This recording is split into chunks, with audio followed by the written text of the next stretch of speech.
جب Scott land اور England کو ملا کر یونائٹڈ کنگڈم بنائی گئی تو ان یہودیوں کا اثر و رسوخ اسکاٹ لینڈ سے بڑھ کر پورے انگلینڈ تک جا پہنچا۔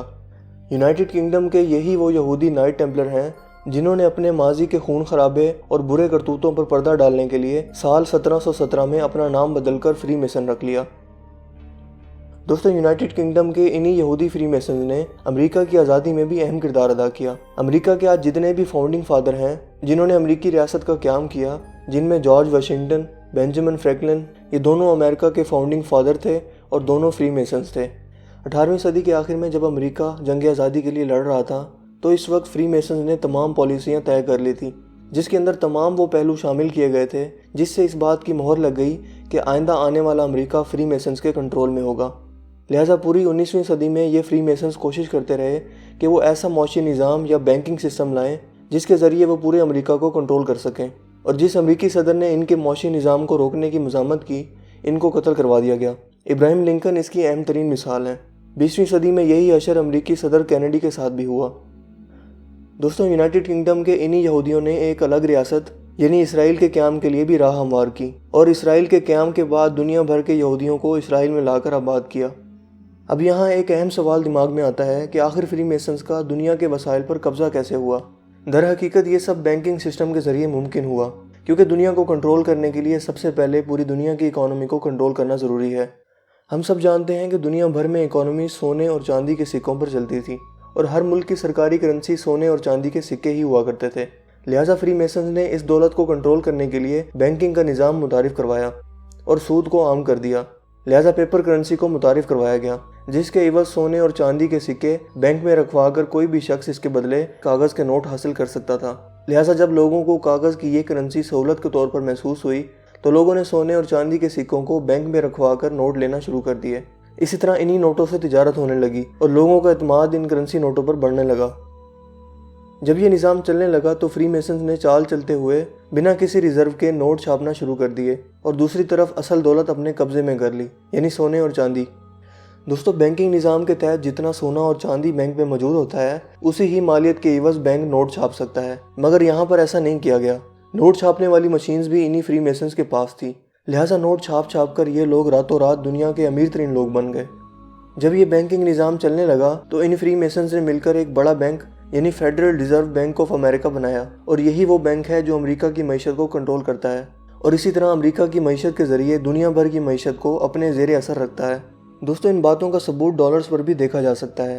ڈالر بل پر احرام مصر کی موجودگی فری میسنز کے قبضے کو ظاہر کرتی ہے، کیونکہ امریکی ریاست کا دور دور تک مصر کی تہذیب سے کوئی واسطہ نہیں۔ Federal reserve bank of America کے علاوہ فری میسنز نے IMF اور ورلڈ بینک جیسے ادارے بھی بنائے جو دنیا بھر کے ملکوں کو سود پر قرضہ دیتے ہیں اور بدلے میں اپنی شرائط منواتے ہیں۔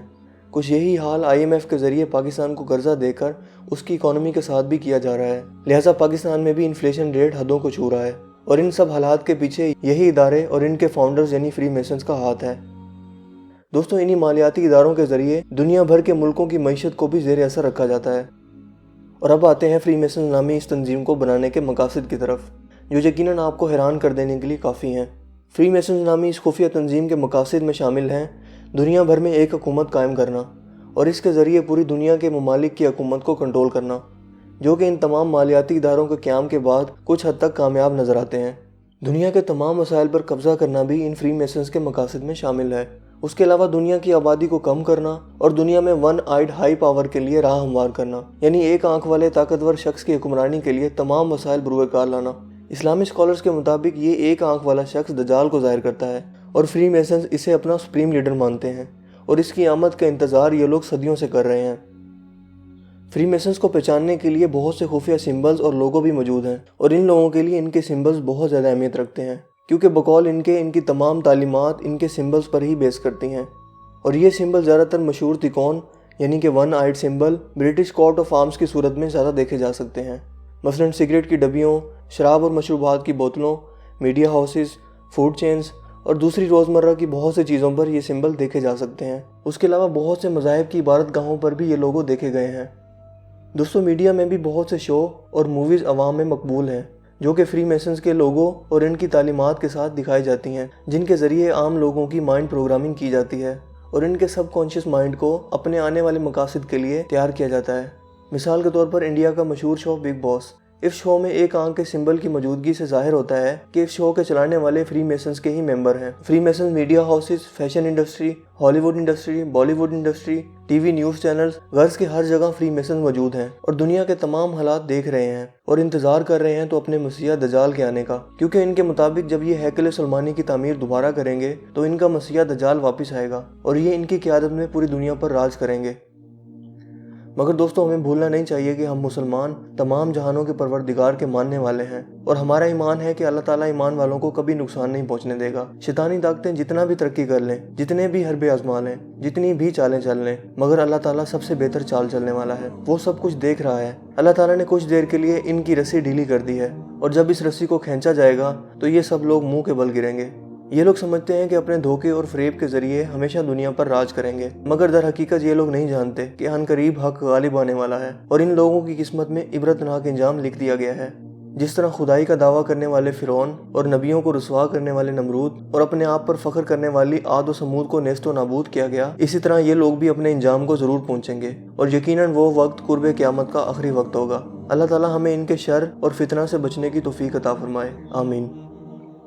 دوستو، زیادہ تر لوگ فری میسنز اور الومناتی کو ایک ہی چیز سمجھتے ہیں۔ دونوں کے مقاصد اور سمبلز میں کافی فرق ہے۔ آنے والی ویڈیو کے اندر اس فرق کو مزید واضح کریں گے۔ دوستو، اس انفارمیشن کو زیادہ سے زیادہ شیئر کریں اور لوگوں میں آگاہی پیدا کرنے میں مدد کریں۔ مجھے امید ہے کہ آج کی یہ ویڈیو آپ کو کافی انفارمیٹیو لگی ہوگی اور پسند آئی ہوگی۔ میرا نام ہے اسیب شفقت اور آپ دیکھ رہے ہیں ہنسی ٹی وی۔ میں ملوں گا آپ سے ایک نئی انٹرسٹنگ ویڈیو میں۔ تب تک کے لیے اپنا بہت سا خیال رکھیے گا۔ Thanks for watching. خدا حافظ۔